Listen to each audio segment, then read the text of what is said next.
Hello, everybody, and welcome to another hearing homework. Um, I don't know how to start these. I never really know how to start these. I just got out of the shower, just got off work, um, and I've been wanting to talk about this album for quite a bit. I wanted to do this album in place of what was the last album I talked about? Um, Over the Edge. Um, but I've been wanting to talk about this album in the span for a little bit. I just recently got them on physical media for the first time. I have two records by them, one studio and one compilation. Um, that is the Kinks, the Kinks, 1967. I'm pretty sure, 1967. Something else by the Kinks. Um, yeah, like I said, this is the only studio album that I own by the Kinks. I recently found an offer on eBay for Arthur and the Decline of the British Empire. I'm excited for that to come in because I love that album. Um, this is something else by the Kinks. I have my love for the Kinks has grown a ton over the past month, I'd say. Um, uh, I was interested in the debate of the big three, especially in the late 60s, where it was the Beatles, the Rolling Stones, and the Kinks. And to me, as an outsider, obviously the Beatles reign supreme over that entire debate. And Rolling Stones would obviously be like a second, if not a close second. Um, but the Kinks, I never really I never really even kind of dove into their music hardly at all. I didn't know any of the members. I didn't know just what they were about, what their music really sounded like. I To me, they just felt like a dirtier kind of Beatles, and that is kind of what they are, but that isn't something to brush off. Definitely not. Um, Something else by the Kinks is their first album in their kind of squad releases of really good, critically acclaimed pieces of music. This came out, and then the Kinks Are the Village Green Preservation Society came out, which is awesome. And then Lola versus the, or what came out? No, and then Arthur and the Decline of the British Empire came after Village Green Preservation Society, and then Lola versus the Power Man and the Money Go Around came out, and that was the final of the four. Um, all four of those albums are magnificent in their own ways. This is kind of like their Baroque pop album, I'd say.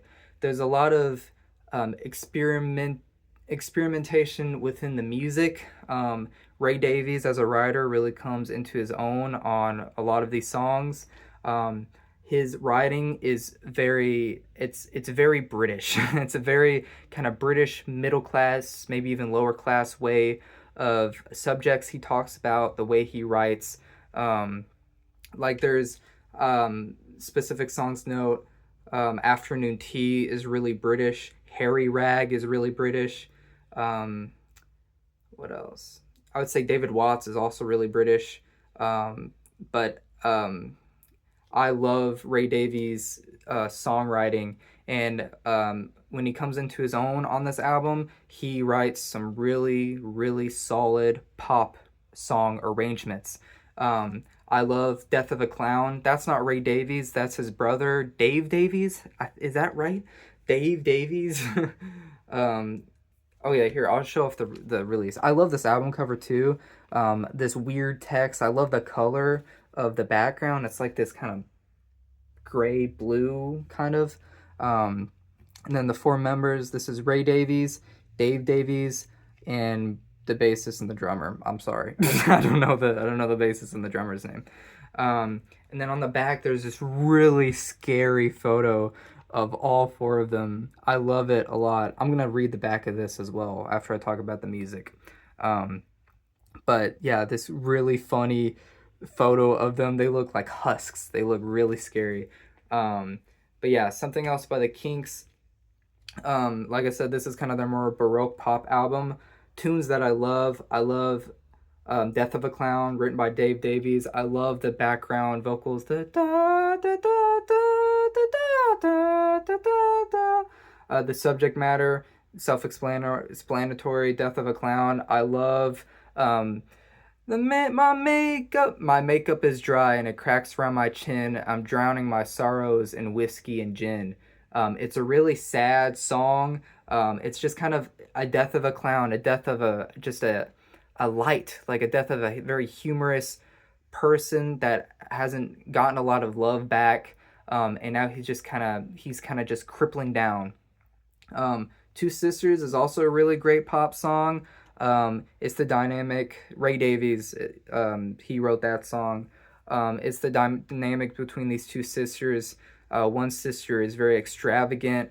She kind of sings in luxury, and then the other sister is subjected to chores, real life. And by the end of the song, she puts the babies in the nursery and she is free again.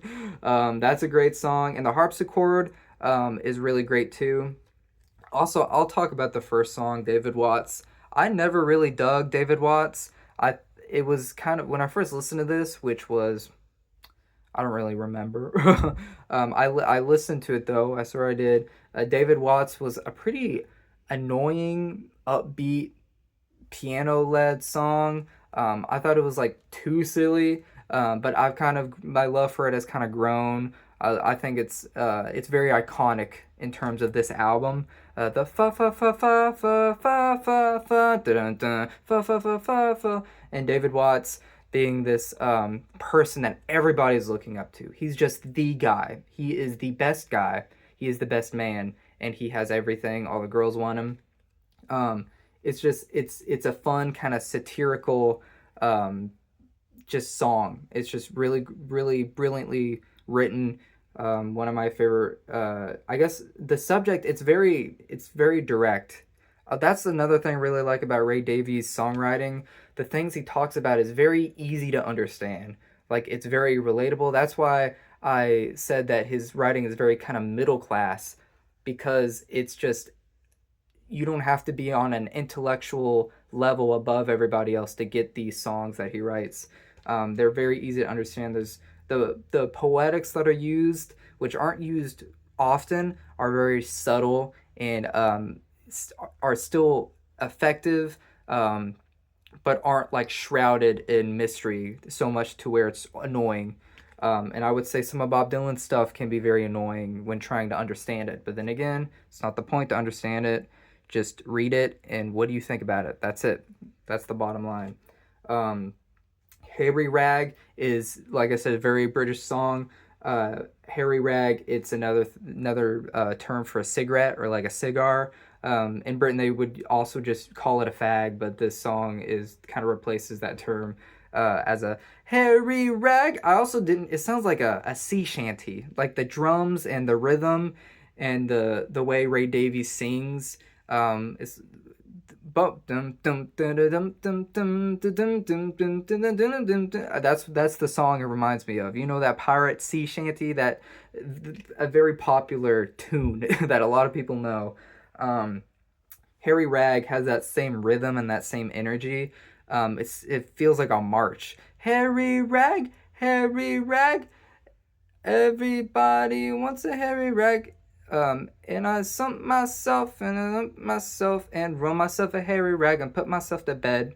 Really great. It's just weed. You're smoking tobacco, whatever. Da da da da da da da da da. Tin Soldier Man is really catchy. Tin Soldier Man. There's a big horn section that leads the song. It's also a very expressive and it's a very expressive song and sounds like a march as well.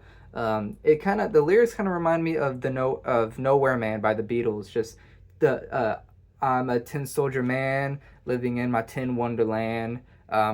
He's a real nowhere man living in his nowhere land. It's talking about just a man and just this very this soul and direct quality that this man has. That is all he has, and this man is a tin soldier man.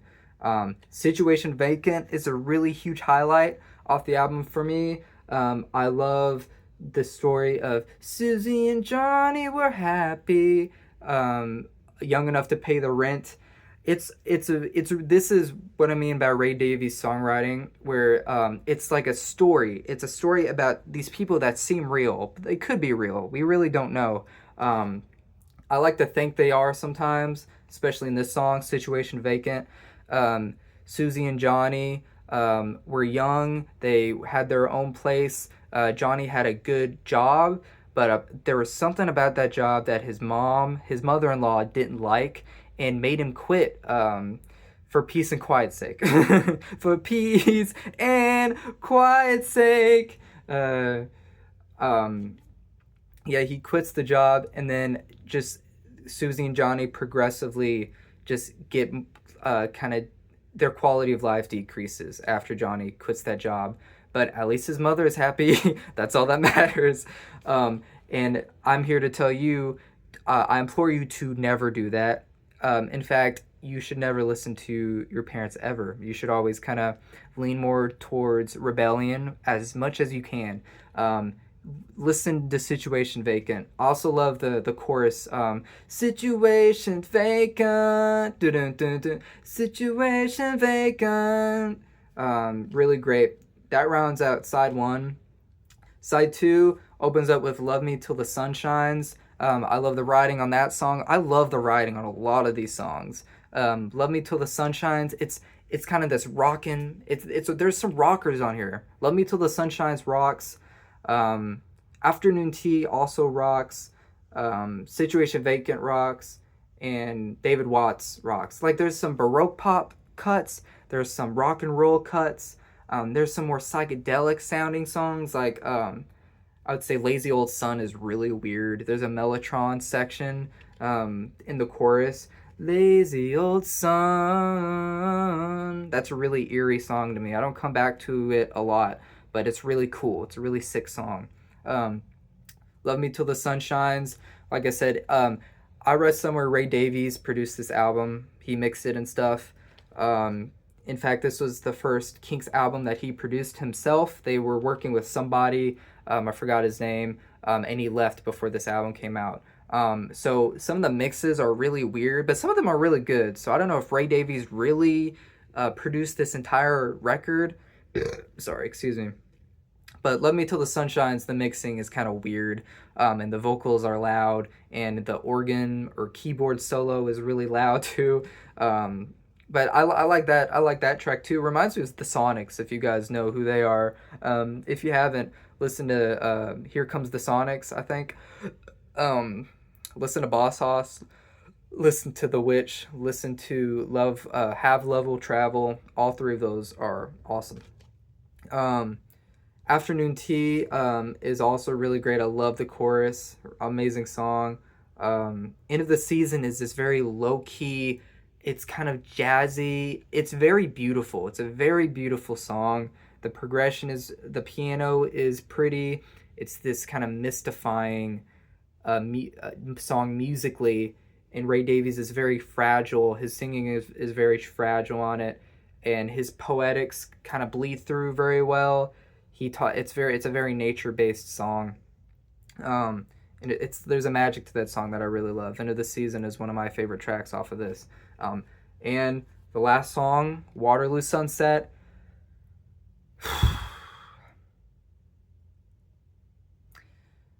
The first time I listened to this, I was watching this Elliott Smith live set he did on, I don't know where he did it on, but he did it. It was with John Byron.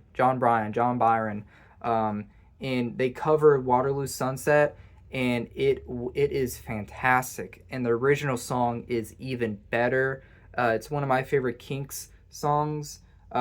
Waterloo Sunset, and just the progression, the melody, the main melody is wonderful. It's amazing. I implore you guys to listen. If you were to listen to any songs off of something else by the Kinks, listen to Waterloo Sunset right here. It's a magical song.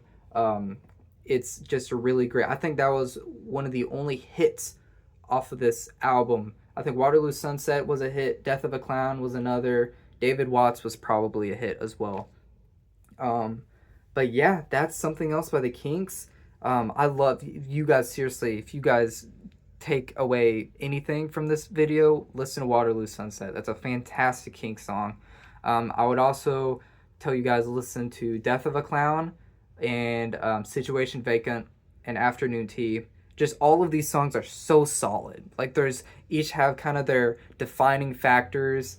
You've got these rockin' cuts, these kind of more eerie and weird cuts, and then you've got these almost obnoxious, like Tin Soldier Man, Harry Rag, and a Funny Face. I forgot about that song. I don't know about that song. Funny Face is all right. All the choruses are great on this entire album too. This is just a really solid, I guess, psychedelic pop album from the late 60s, especially from the Kinks. If I were to define the 4 really great critically acclaimed Kinks albums, this would be their Baroque pop cut, or I guess album. Then Village Green Preservation Society is much more psychedelic. That I would say that is much more psychedelic rock sounding than something else by the Kinks, for sure, by a long shot. There's a bit of like a DIY feeling to this album that isn't on the other 3. And then I would say Arthur and the Decline of British Empire. That is the rockin' album. They rock on there, and the guitar, the musically, it's brilliant. It's my favorite Kinks album, musically for sure. I'll talk about that album soon, because I'm gonna get it. And then Lola versus Power Man. That's another rockin' album, but there's definitely a folk tinge to it. There's a lot of folk influence on the songs, a lot more acoustic guitar, and the resonator guitar as well. All 4 albums are some of the best pieces of music you'll ever listen to, in terms of pop melody and structure. Ingenious, pop genius, Ray Davies. He's one of a kind. His writing is brilliant. It's funny. There's a really smart satire to it, even though the intelligence kind of comes with the word satire. He really puts the smarts into it.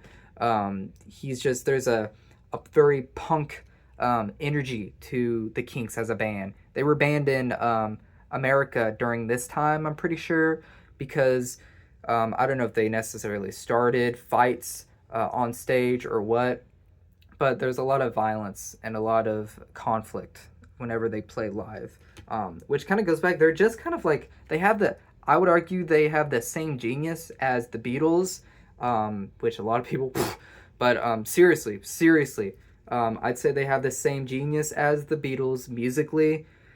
And the fact that the Kinks have almost this sharper edge to them, they have sort of this much more punkier energy. I like the Kinks more than the Rolling Stones.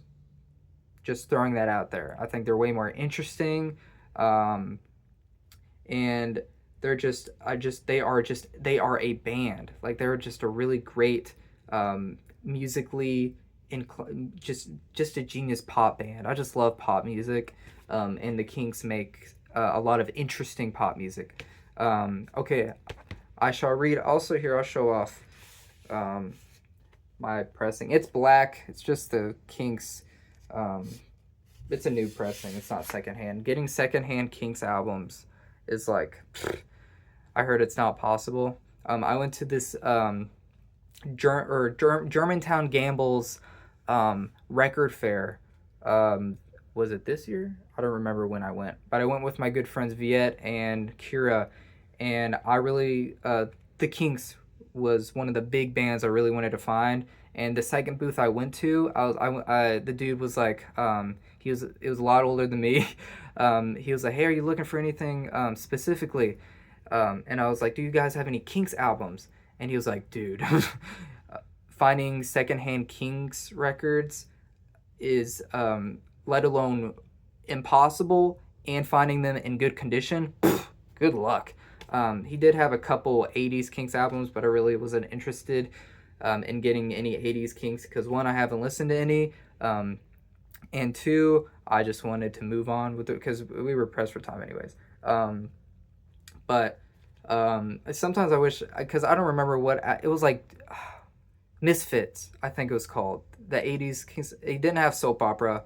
It was the one, I think it was the one after it. But he was talking about how underrated it was. Da da da da da. Sometimes I wish I would have actually gotten it. But anyways, something else about the Kinks. I'm gonna read the back since you guys. I don't know if you guys have a physical copy of this, but also I'm gonna. If you don't want to be spoiled of um, extra love in the sleeve art of this specific Kinks albums, then you guys can skip maybe a minute. Okay. We're all the little kinklings in the magic kingdom where tiny or here. I'm gonna start over because it's like it's the text is weird. Sorry. Welcome to Davy's Land, where all the little kinklings in the magic kingdom wear tiny black bowlers, rugby boots, soldier suits, drink half pints of bitter, carry cricket bats, and ride in little tube trains. Very British. Here, all the little lady kinklings wear curlers in their hair, own fridges and washing machines, fry bacon and eggs, and take afternoon tea. They've already referenced two songs from the album, Two Sisters and Afternoon Tea. Okay, I'm going to shut up. I'm just going to read, okay? Gulliver, like Ray Davies, stoops to pluck a small mortal from his musical world, turns him upside down to see where he was made, and replaces him gently but firmly in that great class society where all men are equal, but some are more equal than others. Many of the songs on this album are the tales of those many people who keep rolling across his yesterday mind, and so we find Terry and Julie in Waterloo Sunset, and David Watts, who has not known that abominable golden schoolboy. Who has not known that abominable golden schoolboy? Funny. For his musical conjuring tricks, Ray reaches into a stream of life and extracts a rusty Irish jig. There were a few spokes missing and the saddle torn, but with a few dabs of Kinko, the wonder song ingredient, the handlebars are reversed and you have moonshine music, as good as himself could have asked. Further down the waters, and a soggy bossa nova, well-worn but still serviceable, is dragged from the riverbed but re-upholstered and tempered with a ray of gentleness and becomes the beautiful No Return, a bossa nova cut, I guess. I wouldn't say that. Somewhere in the deeper waters downstream, he finds a waterlogged show tune sung during the Battle of Desert Song, but renovated and re-equipped, it becomes the jaunty little sloop Tin Soldier. And finally, another worn-out Hulk rotting from the vaudeville era is remanned, pushed afloat to become the saddest comedy song of all time, End of Season. This album is important for another reason. It showcases the songwriting development of younger brother Dave, whose Death of a Clown, amazing song, proved so successful, and includes two other compositions here, Love Me Till the Sun Shines and Funny Face, on which he sounds like a wicked choir boy, which I could not have put it any better. Neither should we forget the stalwart contributions of bass Kink, Pete Quaife, okay, he's the bassist, or drum Kink, Mick Avery, he's the drummer. Kink, they call them Kinks, like they are Kinks, it's weird. Who combined to produce the solid root sounds which hallmark the group. Yeah, their playing is great as well. Very creative. One further word of advice on listening to these tracks. Never take a Davies composition at face value, for so much goes on behind the words in the wondrous world of the brothers. The where corner of the kingdom is forever England. Brothers D, sorry. Of the Brothers D, where a corner of the kingdom is forever England. So right there, part of the Kinks is England. The Kinks would not be the Kinks without England. Funny, they're funny, just funny band, great band. Listen to the Kinks. That's all I have to say, really. Great pop songwriting. If you like the Beatles, if you like psychedelic, I guess Jefferson Airplane, shit like that, you'll love this Kinks album. That's it. That's all I've got to say. Expect more uploads in the future. Hopefully more consistent.